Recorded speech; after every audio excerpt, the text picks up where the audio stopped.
કહેવાય કે આ કરદમ મુનિ ભગવાનના પરમ ભક્ત છે. ભગવાનનું એટલું બધું તપ કરે છે, એટલું બધું તપ કરે છે, સાધના કરે છે, ભગવાન પ્રગટ થાય છે ને કે માગો. ત્યારે કદમજી કહે છે કે મારે તમારા જેવો દીકરો જોઈએ છે. સાંભળો છો ને બધા? કરદમ મુનિ ઉપર ભગવાન રાજી થયા અને કીધું કે માગો તો કે મારે તમારે જેવો દીકરો જોઈએ છે. કે લગ્ન તો કર્યા નથી, દીકરો ક્યાંથી થાય? તો પહેલાં તમે લગ્ન કરો, પછી હું તમારે ત્યાં વધારે સેવા આશીર્વાદ આપ્યા. કહેવાય કે બ્રહ્માજીના પુત્ર અને એમની પુત્રી એમ કહેવાય કે દેવહૂતિજીના લગ્ન કદમજી મહારાજ સાથે થાય છે. પણ લગ્ન કર્યા એ વખતે એમને જણાવી દીધું કે સાંભળજો, મારી એટલા માટે હું લગ્ન કરું છું કે મારી ઈચ્છા છે કે ભગવાન આપણા ઘેર પધારે એટલે એક દીકરો થશે, પછી હું પાછો સંન્યાસ ધારણ કરી લઈશ. કીધું કે કંઈ વાંધો નહીં. અને કરદમ મુનિજી મહારાજ સાથે દેવહૂતિજીના લગ્ન થાય છે. પણ કીધું કે દીકરાનો જન્મ કરવો હોય, સારું સંતાન જોતું હોય તો એમાં માતા પિતાએ તપ કરવું પડે. માતા પિતાના સંસ્કારો બાળકમાં આવતા હોય છે, તો જેટલા માતા પિતા સંસ્કારી હોય એના સંસ્કાર બાળકોમાં ઉતરે. તો કીધું કે આપણે લગ્ન એક ભોગ માટે નથી, પણ લગ્ન એક સારું સંતાન એમ કહેવાય કે જગતને આપણે આપીએ, કે જગતમાં કંઈક સારું કરે. એટલા માટે કહે છે કે જનની જણ તો ભગત જણ, કા દાતા કા સૂર, નહીં તો રહેજે વાંચણી તારું મત ગુમાવીશ નૂર. દેશની રક્ષા કરે એવો દીકરો હોય, સારું ભગવાનનું ભજન કરે એવો દીકરો હોય, કે કોઈ એવો સુરવીર હોય, કોઈ દાતા હોય તો એને દીકરા કહેવાય. માટે એવો દીકરાનો જન્મ થાય એના માટે તપ કરવું પડે. માટે કપિલજી મહારાજ તપ કરવા બેઠા. દેવહૂતિજી એટલી બધી સેવા કરે છે કે એક પણ શબ્દ બોલ્યા વગર. ક્યારેક લેખન કરે છે, ક્યારેક વાંચન કરે છે, જમવાના સમયે જમવાની થાળી મૂકી દે છે. કદમજી મહારાજ એમ કહેવાય કે જમી લે છે, થાળી લઈ લે છે, પાણીના સમયે પાણી, દૂધના સમયે દૂધ, રાત્રિના સમયે દીવો પણ કરીને જાય છે, તેલ પણ પૂરી દે છે. ઘણા બધા વર્ષો થઈ ગયા, બંને એકબીજાની જોડે વાત પણ નથી કરતા. અને કોઈ દિવસ એમ કહેવાય કે મારી વાત કીધું પણ નથી કે તમે મારી જોડે વાત કરો, મારી સામે બોલો. પણ એક દિવસ એમ કહેવાય કે કંઈ લેખન કાર્ય કરતા હતા ને દીવો બુઝાવવાની તૈયારીમાં હતો ને દીવો બુઝાઈ ગયો. તેલ લઈને આવે ત્યાં સુધી દીવો બુઝાઈ ગયો. ત્યારે ખબર પડી અને ત્યારે કીધું કે તમે કોણ છો? કીધું કે આપણા બેના લગ્ન થયા છે, હું તમારી ધર્મપત્ની છું.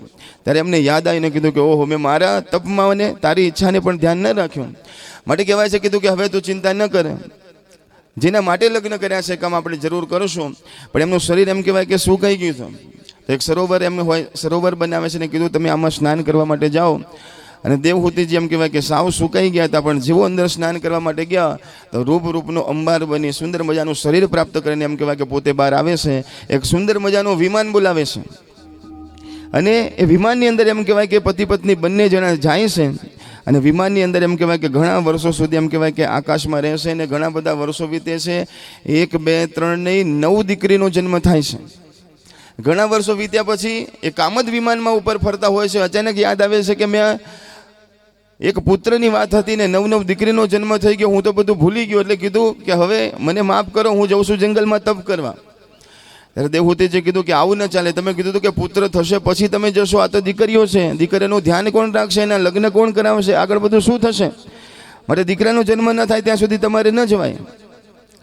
સંતો કહે છે કે આ વાતની દક્ષ પ્રજાપતિને ખબર પડે છે અને એમ કહેવાય કે પોતે આવે છે, 9 કન્યાને સાથે લઈને આવે છે. 9 દીકરીઓનો એમ કહેવાય કે વિવાહ સંસ્કાર પૂર્ણ કરે છે.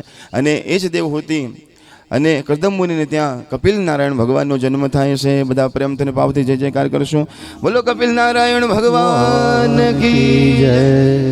કપિલ નારાયણ ભગવાનનો જન્મ થયો ત્યારે કરદમ મુનિ મહારાજે કીધું કે મારા ઘેર ભગવાન પધાર્યા છે, હવે દેવી તમે મને રોકશો નહીં, હું ભગવાનના સુંદર મજાના ધામમાં જઉં છું. એમ કરીને આગળ વધ્યા. આ બાજુ હવે માં છે અને દીકરો છે. કપિલ મુનિજી મહારાજ જેવો દીકરો છે. એક દિવસ માં પ્રણામ કરીને પોતાની દીકરાની પાસે જઈને બેસે છે. કહે છે કે બેટા, મારા જીવનમાં હવે તમે જ મારા ગુરુ છો, મને એક રસ્તો બતાવો. આખી જિંદગી આટલા બધા ભોગ ભોગવ્યા, પણ આ સંસારમાંથી મન ચલિત કેમ થતું નથી? હજી ભગવાનમાં મન કેમ લાગતું નથી ને સંસારમાં જ આટલું બધું મન લાગે છે? સંસારમાં સુખ શોધું છું પણ સંસારમાં સુખ મળતું નથી, છતાં પણ મન સંસારમાંથી હટતું કેમ નથી? ત્યારે સમજાવે છે કે માં, આપણું મન છે ને એ સુખની શોધમાં છે. જેમ તમે પાણીને છોડો ને તો પાણી હંમેશા નીચે જાય, કારણ કે પાણીની ગતિ સમુદ્ર તરફ છે. પાણીને તમે ગમે ત્યાંથી છોડો તો પાણી સમુદ્ર તરફ જ જશે. તમે જેવો કોઈ દીવો કરશો તો અગ્નિની જ્વાળા ઉપર જ જશે, કારણ કે સૂર્ય ઉપર છે.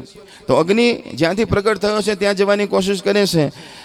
એક જળ છે સમુદ્રમાંથી આવ્યું છે માટે સમુદ્ર તરફ જવાની ગતિ કરે છે. એમ દરેક જીવ એ શિવમાંથી આવ્યો છે માટે દરેક જીવ એ શિવમાં ભળવાની કોશિશ કરે છે. આ મન છે એ ભગવાનનું સ્વરૂપ છે, સુખ સ્વરૂપ છે. એટલે સુખ સિવાય એને જો ચાલતું નથી, એટલા માટે સુખ શોધે છે. પણ એમ કહેવાય કે સુખ શોધવામાં સંસારમાં ફરે છે, પણ જે દિવસે એને ભગવાનના નામનો આનંદ આવી જશે, ભગવાનના જ્ઞાનમાં જે દિવસે એને એમ કહેવાય કે આનંદ આવી જશે, ત્યારે સંસારના સુખમાંથી એનું મનડું બહાર આવશે. ત્યાં સુધી બહાર નહીં આવે. માટે સંસારમાંથી મોહમાયા છોડી અને ભગવાનમાં એકવાર મન લગાવો. પહેલાં થોડું એમ કહેવાય કે કઠિન પડશે, પણ જો એકવાર મનડું લાગી જશે ને પછી માં એ ભગવાનના સ્વરૂપમાંથી બહાર નહીં આવે. અને આપણે તમે તમારી માયા કાયામાં લગાડી છે. આ કાયામાં બહુ ભરોસો કરવા જેવો નથી. ક્યારે કાયા પડી જાય એનું નક્કી નથી. માટે કાયા પડે એના પહેલાં ભગવાનનું ભજન કરી લો માં. આ કાનમાં સંભળાવવાનું બંધ થઈ જાય એના પહેલાં ભગવાનની કથા સાંભળી લો. મુખેથી બોલવાનું બંધ થઈ જાય એના પહેલાં ભગવાનનું નામ લઈ લો.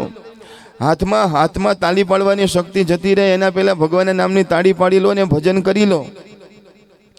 પણ જીવને એમ કહેવાય કે આખી જિંદગી જતી રહે છે પણ સૂઝતું નથી. માટે કહે છે કે આંખ બંધ થઈ જાય એ પહેલાં આંખમાં બેઠો બેઠો કોણ જોવે છે એની સાથે તમે જરા પરિચય કરી લો માં. અને આ કાયાનો બહુ ભરોસો કરવા જેવો નથી. કોઈની કાયા રહેતી નથી. માટે કાયાનું આમ જુઓ તો મહત્વ નથી ને બીજી બાજુ કાયાનું બહુ મહત્વ છે, કારણ કે કાયા છે તો જ તમે ભજન કરી શકશો. માટે જ્યાં સુધી કાયા છે ત્યાં સુધી ભગવાનનું સુંદર મજાનું ભજન કરી લો. કારણ કે જ્યાં સુધી અંદર બેઠેલો હંસલો છે ત્યાં સુધી જ ભજન થશે. જે દિવસે બહાર નીકળી જશે પછી હે તારી કાયામાંથી હંસલો રે ઓ ચિંતાનો ઉડી જશે. તારી કાયામાંથી હંસલો રે ઓ ચિંતાનો ઉડી જશે. તારી કાયામાંથી હે તારી કાયામાંથી હંસલો રે ઓ ચિંતાનો ઉડી જશે. તારી કાયામાંથી હંસલો રે ઓ ચિંતાનો ઉડી જશે. કોણ જાણી શક્યું કાળને રે વણું કાલે કેવું થશે. કોણ જાણી શક્યું કાળને રે વણું કાલે કેવું થશે. તારા મોટા મોટા બંગલા રે મોટર ને ગાડી વાડી. તારા મોટા મોટા બંગલા રે મોટર ને ગાડી વાડી. તારા મોટા મોટા બંગલા રે મોટર ને ગાડી વાડી. તારા મોટા મોટા બંગલા રે મોટર ને ગાડી વાડી. એ બધી માયા મૂડી મેલીને ખાલી હાથે હાલ્યો જશે. બધી માયા મૂડી મેલીને ખાલી હાથે જવું પડશે. એ બધી માયા મૂડી મેલીને ખાલી હાથે જવું પડશે. બધી માયા મૂડી મેલીને ખાલી હાથે જવું પડશે.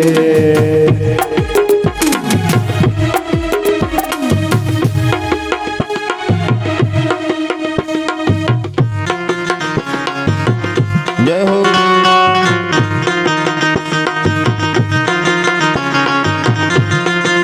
બધા મીઠી મીઠી તાલી પાડજો.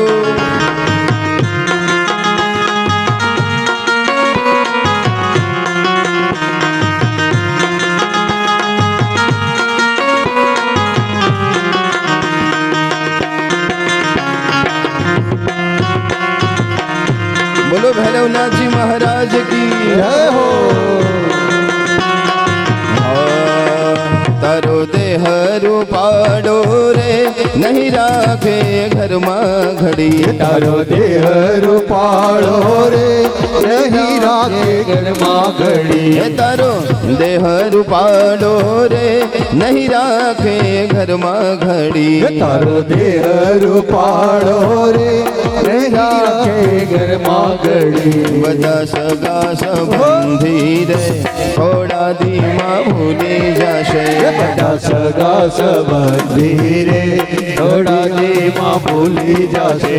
આ કાયામાંથી હંસલો રે ચિંતાનો ઉડી જશે આ કાયામાંથી હંસ લો રે અચિંતાનો ઉડી જશે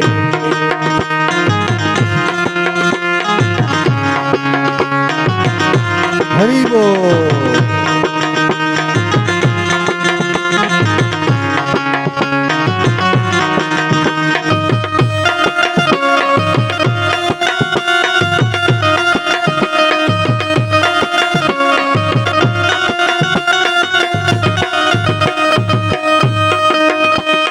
સાચી ખોટી વાણી રે રહેવાની દુનિયામાં હી તારી સાચી ખોટી વાણી રે રહેવાની દુનિયામાં તારી સાચી ખોટી વાણી રે રહેવાની દુનિયામાં હી તારી સાચી ખોટી વાણી રે રહેવાની દુનિયામાં તારા પંખીડાનો માડો રે તલવારમાં વિખાઈ જશે તારા પંખીડાનો માળો રે તલવારમાં વિખરાઈ જશે મારી કાયામાંથી હંસ દો રે ચિંતાનો ઉડી જશે કાયામાંથી હંસ લો રે જય હો ચિંતાનો ઉડી જશે જય હો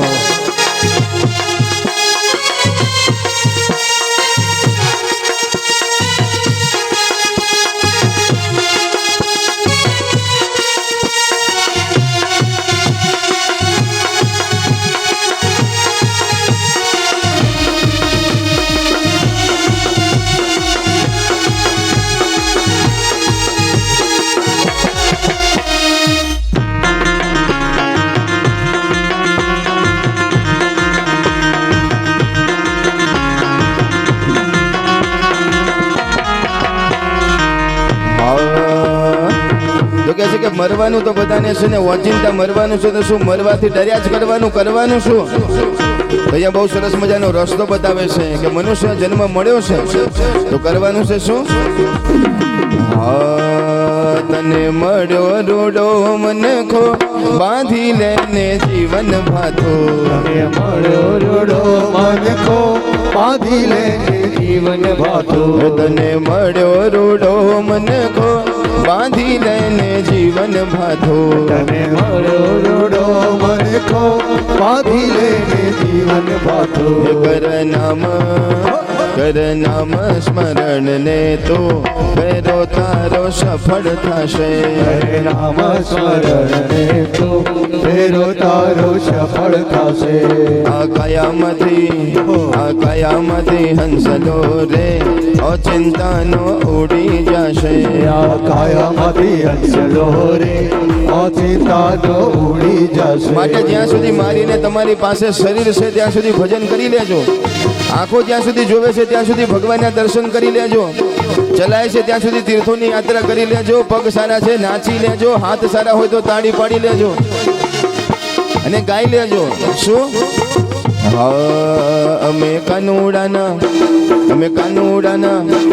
અમે કાનુડાના ભક્તો અમે કથામાં જઈએ અમે કાનુડાના ભક્તો અમે કથામાં જઈએ અમે કાનુડાના ભક્તો અમે કથામાં જઈએ અમે કાનુડાના ભક્તો અમે કથામાં જઈએ હે અમે કથામાં જઈએ હો અમે કીર્તનમાં જઈએ જય હો કથામાં આવીએ અમે કીર્તનમાં આવીએ હમણાં થોડી વારમાં આપણી વચ્ચે શંકર ભગવાન આવી રહ્યા છે તો અહીંયા જેટલા બેઠા છે જરા બે હાથ ઊંચા કરીને જરા તાલી પાડવાની છે 2 મિનિટ માટે તો ભગવાનને આવવાની જરા જોરદાર મજા આવે અમે કાનુડાના ભક્તો અમે કથામાં જઈએ અમે કાનુડાના ભક્તો અમે કથામાં જઈએ બધાય બેઠા બેઠા નાચવાનું છે જરા બધાય બે હાથ ઊંચા કરવાના છે 2 હાથ અને હું કરું એમ કરવાનું છે બેઠા બેઠા નાચવાનું છે જેની કેળોમાં તકલીફ હશે કેળો સરખી થઈ જશે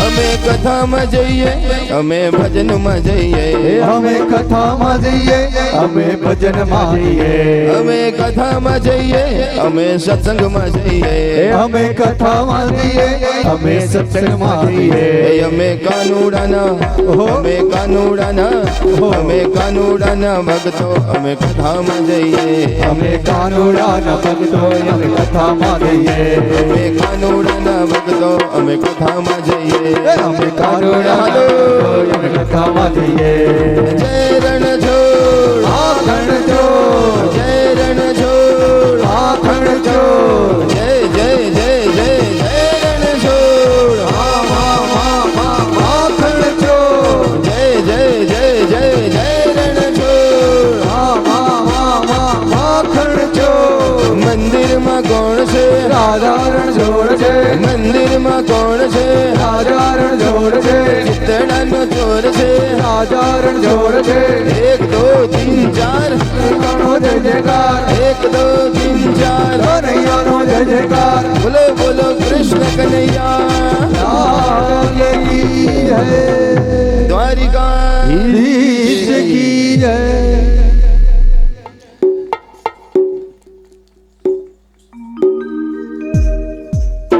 અહીંયા જે લોકો ઊભા થઈને નાચ્યા એના માટે જરા એકવાર જોરદાર તાલી પાડો બધા પ્રેમથી અને ભગવાનને પ્રાર્થના કરું કે જે લોકો ઊભા થઈને નાચ્યા બધા 100 વર્ષના થાય અને જે નહોતા ઊભા થયા બધા 200